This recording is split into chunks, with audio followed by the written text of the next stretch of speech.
Welcome to UXR Geeks, where we geek out with researchers from all around the world on topics they're passionate about.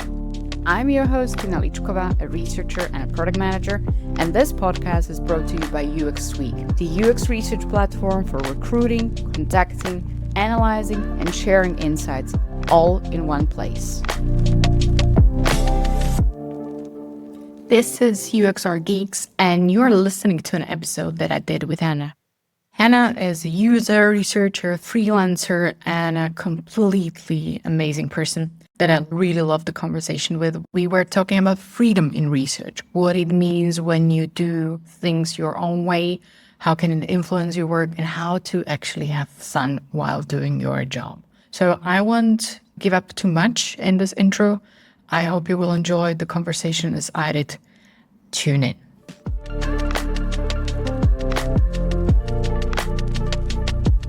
Hello, Hannah. Hello.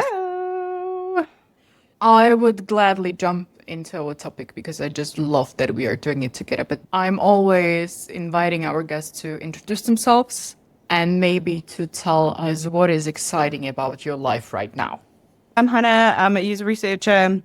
I've been a researcher for 11 years. I think it's really interesting when people ask, how did you get into research? Or how did you end up here? I'm like, forced through academia. That's how I got here, because I wasn't very good at design, as I found out very quickly during my degree. Really wanted to be lots of things when I was younger. I wanted to be an architect, a garden designer. I had all these great ideas of what I was going to be. And I started doing product design, like physical product design. And I started doing furniture design. And this sticks in my head so vividly, which is why I think this is such a great topic. But I went into this review one day with the work, and he was like, you're just not very creative. And I was like, oh, great. And I'd really took that into my career. I'm not this creative person. No, like, actually, instead of design, something we've noticed you're really great at is research. And I, at the time, had no idea if research was even a job. I was like, oh, that's a thing you can do. Who knew? So I went on to do an MA. I studied slightly later in life because school wasn't my thing. So I didn't get the grades that I needed to get into uni. So I had to do a couple of extra years and study slightly later than everyone else. And I eventually entered the workforce at 23. And I felt really lucky when I became a researcher. I worked predominantly in public sector departments. I'd done a talk as part of the university after writing a paper, and I got offered 2 jobs. And they were like, do you want to be a user researcher? And I was like, yeah, sounds great. And then I was like, oh, what is that? Awkward. I should probably find out what that is. And I've jumped into the deep end of what being a researcher is. I learned very fast on my feet. I had no formal training as a researcher.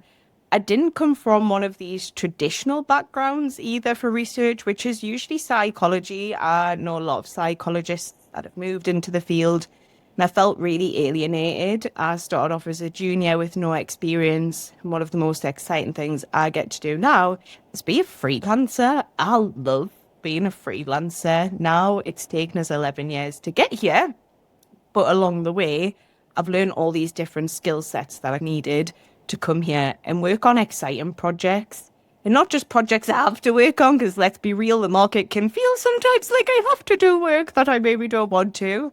But I'm feeling like I'm at a really good point where I can pick projects that mean a lot to me and feel like I can give back to the community. And I think that's one of the most important things. One of the reasons why people would argue public sector is possibly the most boring, least tech-savvy place to work in. And they're like, oh, you work in tech? And then I'm like, yeah. And they're like, when? I'm like, oh, the public sector. And they're like, all right, you do you, hood. Whereas most people think of Apple or Facebook. And I'm like, no, not me. I work for the tax office, because that's where the real innovation's at. But I love being able to work on projects like that. And I really feel, for me, that it gives us this different sense of freedom, which I think is a really interesting thing that I've learned to carve out my own little space and world within this. So I do. I love that. And you already a little bit nudged into our topic, which is the freedom in research. I am contemplating about this topic for my own because I'm also changing to product management, but I still want to do research. And of course, I will. And when I was listening to a different podcast that you were in, I think it was the one that you did with Nikki Anderson. I was like, okay, this is the person I can talk to about freedom in research because you are a person breaking the rules, but strong methodologically. And I love that you are saying two things. One is that somebody told you that you are not creative. I think I heard it as well when I was working in marketing. It's just like you have to find your crowd and your field where you could be creative and when ideas come to you. And the second thing is, and this is what I want to emphasize because I know a lot of people from a lot of countries listening to us don't have the typical backgrounds of like psychology or even human computer interaction or something. Coming to my first question, and we start with the boring part, like with definitions. Everybody loves that. So what is your definition of freedom as a professional and as a researcher? I found this question really interesting, and I first Googled, what is freedom? Like in the dictionary, and I read and it said, it was an absence of constraint. And I was like, the opposite of product design then, because that is literally what we're working, just constraint after constraint. Freedom to me in research is about me having a voice and me having confidence to be able to say, no, I want to do it this way. And here's why I think we're going to do something this way. And having that ability to stand up and question the norms that have been created. Now, I know there are certain companies who we class as the godfathers of UX, and they've created all these lovely foundations and principles for us to use. Now I'm like, yeah, but like it was just two blokes back in the 80s who made it up. Like, why can't we do that too? And I think that's a really interesting thing about freedom is we've got these kind of structures or scaffolding put around us. But that doesn't mean we can't question that scaffolding and we can't change it to manipulate it to make it fit the world of today. So freedom to me is this ability to be creative in my industry. I always say to somebody, if you're going to hire me for 40 hours a week and I'm going to be bored, then I'm not going to stay. That's just the reality of the situation. I don't think anybody should be bored at work. I don't think anybody should feel that they can't have fun within their industry. And that's what I always want to do is bring that playfulness back. So freedom, I guess, to me is being playful. I feel we're a bit bored as researchers. Maybe too scientific in some ways. We've become too prescriptive, maybe too reliant on frameworks and methods instead of questioning why they were introduced in the first place and how we can release that to be something else. And if we're not doing it on our own frameworks, then who are even we to do it? Like, I just find that such an interesting idea in itself that the definition is all about this kind of absence of constraint, but our industry is built on constraint and we're being told what we should and shouldn't do rather than having the ability to explore that. And I think it was interesting that you said you come from not a traditional background. I didn't. And because I didn't really understand the frameworks in the nicest of ways, I was like, yeah, I'll figure that out. Like, it's fine. We'll figure it out as we go along. And I think that was what kind of gives us that sense of freedom to be like, I'm just going to be playful with it and I'll figure out what that method is later. Or I'll figure out the science behind it if I want to. Because realistically, the product team don't care. Neither do I. Like, as long as we're getting the data that we need, why shouldn't we just play with who we are and what we do? I just find that so interesting as a concept for me. So freedom of playfulness. That's what I would say. I would add to it that it's the permission to question stuff. I would say it's the autonomy, having your own field and being able to play around in this field and make it also joyful for yourself, which is also a very important part. I also strongly connect freedom to, if not responsibility, then accountability. Yeah. I'm curious about your opinion on how do you think you have to know the rules before you break them? Because listening to you and like, how did you adjust the frameworks and the methods?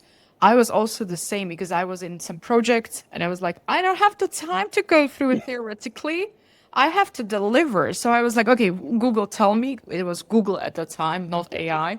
I was trying to suck everything in what I could or watch videos or whatever. And then I was just like, okay, we adjusted to this because I need this from my stakeholders. It was this kind of insecure feeling of, am I breaking the rules too much? Am I methodologically not sane? So what do you think about how much can you break rules when you are junior or meteor? Break them all. No, I'm kidding. I do have a little bit of that philosophy, but there's some things that I think are there for a reason. Usability testing is a really good example of this because there's this, we should test with 5 users because it gives us 85% of, and you're like, yeah, great, cool. That's amazing. But my product team wanted answers yesterday and we'll have 3 people. So does that mean we just don't do it? Does that mean we don't make a decision? Does that mean it's wrong? It was funny. This was on a podcast that you had before. Somebody replied, it depends. And you said, we'll have a bit of an insider joke as researchers about it depends. But like for me, it was all about, can I convince someone to make a decision? It never, for me, matters how many people you test something with or how many of these rules are in place. If you can't convince somebody with your data, and that's the biggest thing as a researcher, how much can I convince somebody on the other side to make a decision? Doesn't matter if I've got 3 people or 3,000 people. My story's not convincing enough. That person isn't going to buy from me. I like to think researchers are like non-sleazy salesmen at the best of time, but we just have a little bit behind us to give us, say, we've got an inkling that something's going on here. And I'm always super honest if I don't know what the reason is behind that. Something's not quite working. And we've had these 3 or 5 or 50 users, and they are telling us we've got an issue here, and let's figure out what that looks like. But in terms of figuring out from the beginning, usability testing was the first thing I had to do. And I was like, I don't know what this is. Guess like you, Google, please tell me. And I would read loads of things, and I found that just super overwhelming. And I was like, look, what would you do if you were in a workshop or designing a product? You would literally throw caution to the wind and you would go and you would experiment. And you would give one thing a go, and if it didn't work, you would try something else. And you would keep going until you found a method that worked for you. And that was what I was into. And don't get us wrong, I'm also a massive nerd. I love reading white papers. That's just something I love to do. And I do it in my spare time. But I love going to read theory, but not in the traditional way. Like I love reading other people's studies. And I found I would learn a lot more through reading somebody's study than reading this kind of framework piece. Do you need a basic understanding of what that thing is? Yeah, probably. Can you get away with just jumping in at the deep end? Absolutely. If you are a sort of person who is more hands-on learning, if you just need to figure things out and you have a lovely organization who will help support that, great. Do I think I could probably get away with what I did then now? No, I think I'd be fired instantly on the spot. But when I first joined research in especially the public sector, it was new. Like 11 years ago in the UK, research was non-existent in product teams. So they didn't really know what they were after either. So it was kind of like the blind leading the blind. And I was like, yeah, we fine. And then I was like, please be fine. I started to learn some of the weird terms that we use as researchers to prove bias or to prove why people think in certain ways. I do have a bit of a basic understanding in human psychology now. Would I say I'm an expert in it? No. Do I also want to be an expert in it? No. Like, it doesn't interest me in any way, shape, or form. What interests me is how somebody reacts to something. And I think that's why I really like product design, because you have this ability to change somebody's action of something super tiny. And I focused on those things rather than thinking about, oh, should I be doing that? Or actually, is that enough people? The other thing, when I was first hired as a researcher, probably shouldn't admit to this because they're probably going to listen to this and they're like, can you do surveys? And I was like, absolutely. Never written a survey in my life. And then I was like, oh, this is possibly the hardest thing I've ever done in my whole entire life is figure out how to write a question. Then people would come to me and be like, oh, is that statistically viable? And I'm like, is it what? But I did appreciate why some of these guardrails were in place. But also on the flip side, shout out to all my lovely departments out there who I work with, but they aren't interested in that. And I think in research comes across as being a little bit preachy. Like, I never hear a dev explain inside and out why they've coded in a very specific way. And I'm like, why do we feel the need to do that as researchers? I'll always explain to somebody if they're interested on why we've picked a certain method or why a study's the certain way. All they care about is, how can I fix my problem? And that's where I always start with. I will always explain it to somebody, but I just think we've become, a little bit preachy in our world, and I don't enjoy that. I'm here to help somebody figure an answer out. So the frameworks and foundations to me are the least important. And I think that's where I had this more experimental style of, if you're a junior today and you're interested in it, great. I love methods too. Like, I am a nerd, but that doesn't mean that you need to understand it to the nth degree to give it a go. That's also why now we'll probably see 3 or 4 methods being used consistently because we just don't really know enough about these other methods to be able to just be like, just give it a go. I fail all the time. I'm quite happy to fail. Doesn't matter.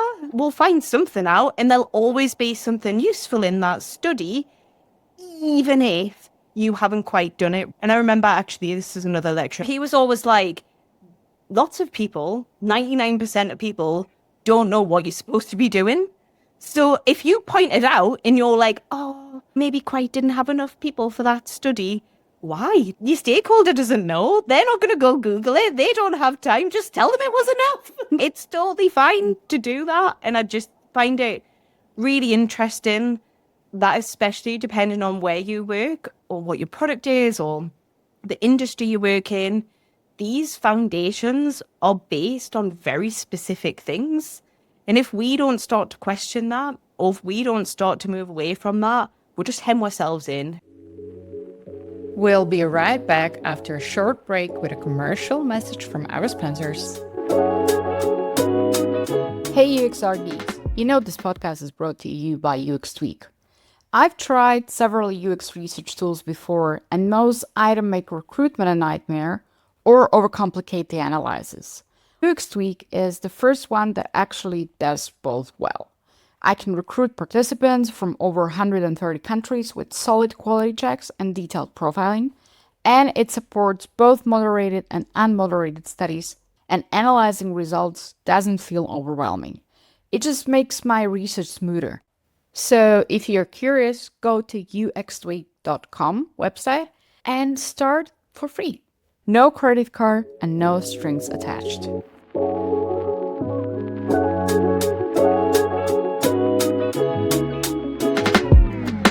I'm thinking about knowing the methods, and I'm thinking back to the time where I started in UX trying to be a designer. Then I found out there were way more talented people than I am. So it was like, oh, I'm not doing Hola. I'm the best, or one of the best.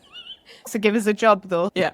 I remember people who were senior to me, like 2 years and 3 years doing research more, because it was prehistoric time when research wasn't really a thing. And they were like, you can't combine explorative interviews with a usability study. Turns out you can, because you have the time that you are given, and in order to persuade somebody for research practice, you sometimes really try to do as much as possible in one interview. Sometimes even it makes sense because the explorative part could be great building rapport with the person. You were talking about boredom, and this is something that I referred to as, okay, this is where I, as a researcher, got a little bit bored because of this typical routine of, oh, okay, there is a request, you have to figure out what is the real briefing or the research questions, and then you go recruit people, and then you do stuff, mostly interviews, because that's what the clients usually want. And then That's what they understand. Yeah, and as a freelancer, you sometimes, if you're not really working with one client very intensely, you sometimes really have just this thing of, okay, this touch points, and you can't do more. Internally, it's maybe better, but it also can get complicated. What would you say how you personally fight in quote unquote the boredom of research. Appreciate there's probably some things I'm never going to change. And I actually found that really freeing mentally, just to be like, you know what, you do you.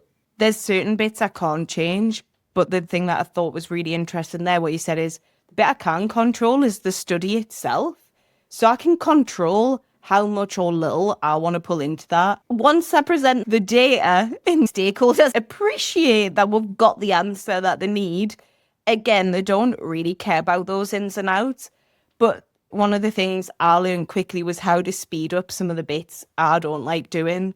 I do not like recruitment. I have done my own recruitment for many years. It's not my favorite thing in the world to do, but I'll find ways to automate that, or I'll make it into a game. I split my day up basically and I time my day. Otherwise, I get bored very easily. I fidget. So what I do is I say, I bet you can't get 5 people in an hour. And I'm like, wicked, let's do this. And I'll put my headphones on and I make it into a bit of a game. Life admin as a researcher, there's another boredom, but my brain's, nah, we're not into that. Consent forms, nah, we're good. And they said, yes, come on, that's enough. They replied. But I understand why I do it, and I do legally do consent forms. But again, I try to see some of those processes, if I can automate them, and I do automate a lot of those, even for public sector departments that I work in, who have super limited tools. I find ways to not do those bits, even though I have to. So all those things for me that surround research that I would class as the boring bits, I find ways to gamify them, to not make them boring for me. I understand and appreciate some of these rules that are in place, usually from an ethics perspective. I joke a lot, but there are some things out there like GDPR. So I make sure I am compliant and everything that we do is. But anything I can get off my plate, I will. It's funny that you said you were going to become a product owner, manager. Another really good example is I've alluded to, work with public sector. They really love working in very particular frameworks because we have to. It's public sector money. I appreciate I can't break that because they're not going to change the whole of government because one little Geordie lass doesn't want to do it. So I'm like, I've accepted that. But I've also found ways to make that work for me. And instead of working 2 weekly sprints, which is traditionally how people work, I work in weekly sprints. Now, other researchers find that chaos. They're like, why? And I'm like, but why wouldn't you? Like, why do you want to just ask one big question over 8 weeks? I personally find that pretty boring. What I would rather do is break that big question down into 8 little questions and answer those so I can work with the product team in that way. And yes, do I create sometimes a bit more of a challenge for myself? Yes, I do. I will admit to that. I make my own life difficult sometimes, but I need that too. Otherwise, I wouldn't be able to keep pace and I would probably get really bored as a researcher. So I've found a way to take these things and be like, okay, how can I manipulate it so they get something every 2 weeks if that's what they want? That's great. But how can I manipulate it to be me and so I can work well? That's one of the things that I would advocate to any junior researcher is find your style and own it. And if somebody questions you, like, that's cool, but they're not right, and that's okay too. And I think there's become this massive debate about right and wrong, especially with some of these things. I think finding that for me was really important, and I think I lost that a little bit. And now I've come full swing and I'm like, this is what I'm into and this is what I'm going to do. Product teams I work with now know what they're getting into because I'm very open about that. I'll tell them the things that maybe I'm not as strong at and what I need support in. But the bits I'm going to excel at, I'm like, you leave me to do this, you do this bit, and we'll be friends. If not, you'll have a very grumpy researcher, and that's not what you want. I love that because finding really in the small things of how to do your work where you spend 8 hours a day, you should be able and do it for yourself to take the freedom and work on the stuff that you want to work on, that you feel like, okay, I can be nerdy about this or I can be detailed about this. On the other side, there are a lot of people, especially if you're a junior, if you're a woman, if you're a marginalized groups, it's hard to say, oh, this is me and I will do it on my way. Because there are those constraints that you were mentioning. Yeah. And one of the constraint is, and sometimes we forget about it in our community, and is that falling in love in methods doesn't really make sense because we are a business and we should deliver. And one of the things we should deliver in is the fast-paced environment. We should be fast. So I would repeat, you are breaking big questions into smaller ones. What are the other practices that you do to actually go with the flow and with the fast-paced tempo? Weekly sprints. So like I mentioned, I work in weekly sprints, which I find really helps keep pace with the product team. So when I say I work in weekly sprints, Google came up with this, by the way, but they call it Google Design Sprints. But I've changed some of the days around because they don't quite work for research. And in their sprint, you basically recruit each week. That's not feasible as a researcher to recruit each week. I recruit on much bigger cycles. I recruit on a monthly basis because, again, I'll want to deal with that life admin. But I know every Thursday is my testing day. So every Thursday is dedicated to either first-hand research, or if I'm not doing what I would call an active sprint. So an active sprint is where I'm physically collecting data. So I'm going out and I'm getting research of people, or I'm doing that primary kind of conducting. They are called active sprints. I have these other sprints, which I guess are more reflective sprints. On those days, that's when I'm going to do workshops with people. I'm going to get other people involved and be able to help us on those days. But working in weekly sprints for me helps keep my pace up with the team. I think that's something that I've found really beneficial over the years, is being able to answer smaller questions. Means I can also keep stakeholders off my back. So I can be like, oh, look what I did this week. They're like, oh, cool, she's working, she's doing something. Because I think that's probably one of the biggest killers with research, or done at a strategic level, is they don't basically see anything. And then you get something at the end and they're like, how did you get here, hun? What's this? I don't really understand what we're doing. The other thing I do is, I've alluded to, I do run workshops. I love workshops with product teams. I don't do them in a traditional sense of, oh, let's get together for a day. I'm like, that's nice, we don't have time. Let's get together for 10 minutes and crack out the activity that's needed to be done. A really good example of this is a Lean UX Canvas. It's a tool I use week on week with all of my product teams. So each week we'll start with it. What I do is I do a bit of that legwork.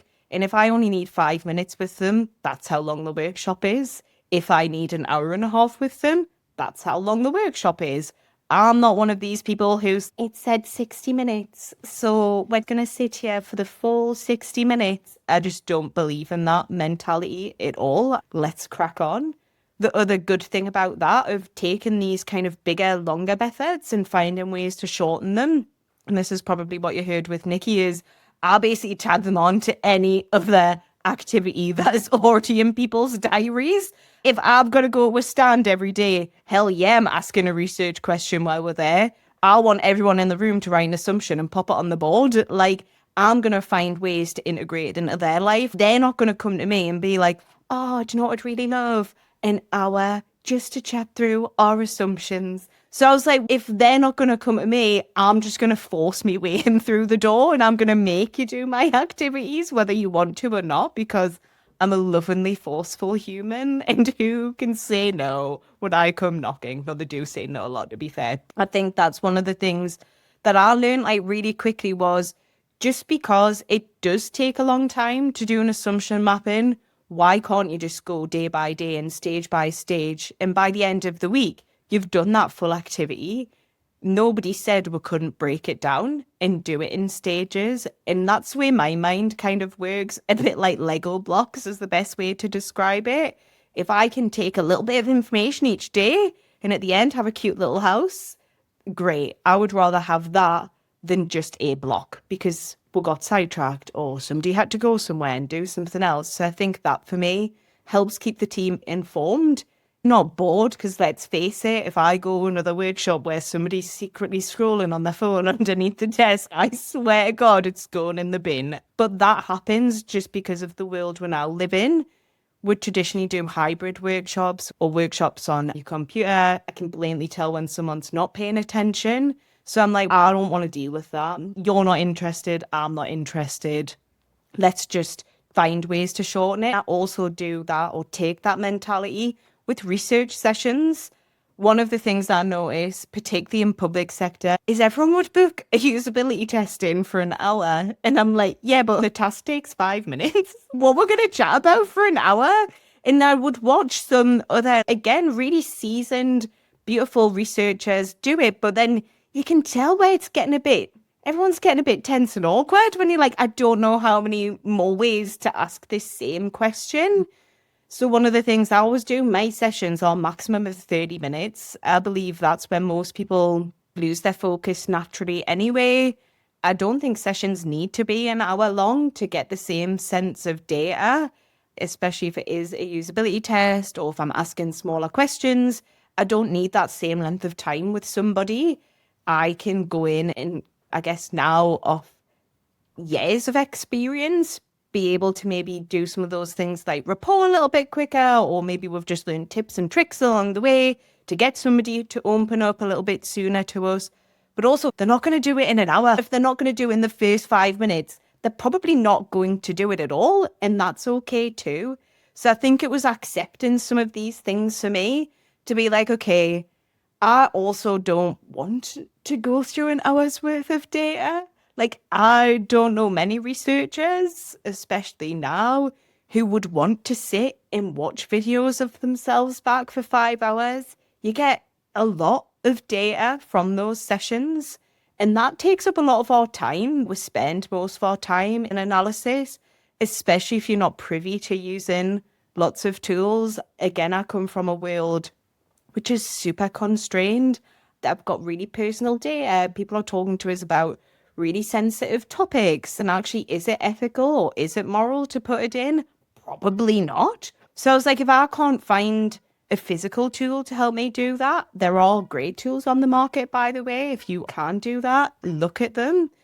But I couldn't. So I was like, I've got to find a way to shorten that, because by the time I'd finished that analysis, got the report out, the devs were already onto something else. And I was like, we've got to find a way to get that time down, because if there's any juniors out there listening, devs rule the product world. And unfortunately, you just have to accept that. Like, devs always get priority for some reason.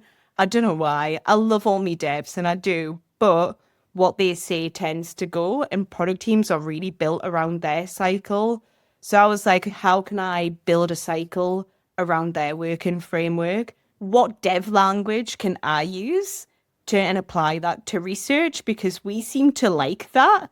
So I do things called research spikes, which are time box research events where I'm like, I'm going to set that for 2 days and I'm going to look into a really particular topic and I'm going to mimic their language, because people seem to like that. And I found that to be really helpful when I was coming into these more fast-paced teams. You would think government's pretty slow.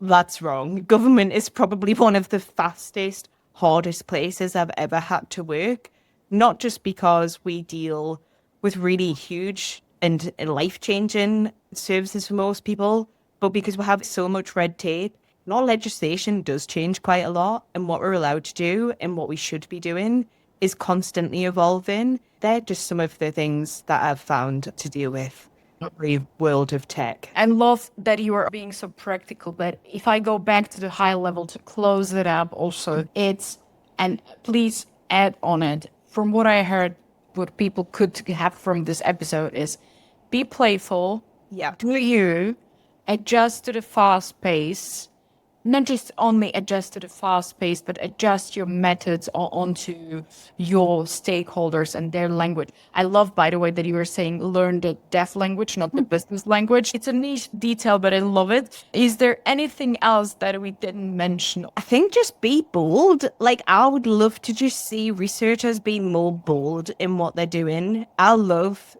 that we're quite a small community. I work with the same kind of researchers. I see them in different places.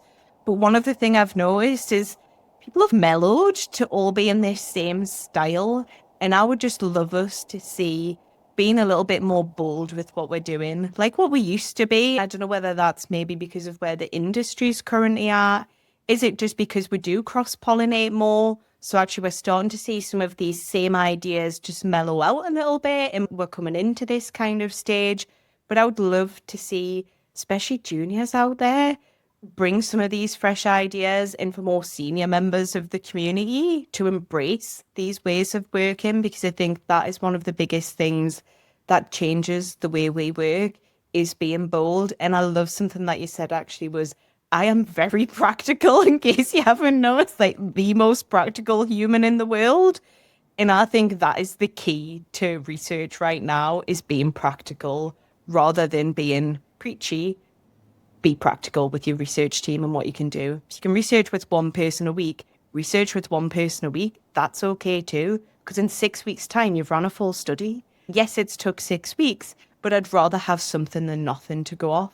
And I think that for me is a really good message to leave it on. We have so many discussions on how to deliver insight that impact and how to speak the business language. But when you really narrow it down to something, it's be practical. Yes, just crack on. I'm like, just get done. That's all they care about in the nicest ways. Don't get us wrong, I love strategic research. I came from a place that would advocate it. Like, if you'd asked us this same question 5 years ago, you probably would have got a really different answer. Exactly. And I think that's one of the things where maybe I've started to change a little bit, and I've seen some of those qualities not be as needed or as wanted by the business. And I think it's important as the business is, go make your devs your best friend. Because if they are shouting about what's needed and what needs done, you are so more likely to get the business and backing and support from them to be able to do it. So be practical. Thank you, Anna. Energetic conversation. I love it. Thanks for having us. Thank you for listening to UXR Geeks. If you enjoyed this episode, please follow our podcast and share it with your friends and colleagues. Your support is really what keeps us going. If you have any tips on fantastic speakers from across the globe, feedback or questions, we'd love to hear from you. Reach out to UXR geekspodcast at uxtweek.com. Special thanks goes to our podcast producer, Jana Filoshova, our social media specialist, Daria Krasovskaya, and our audio specialist, Melisa Danishova. And to all of you, thank you for tuning in.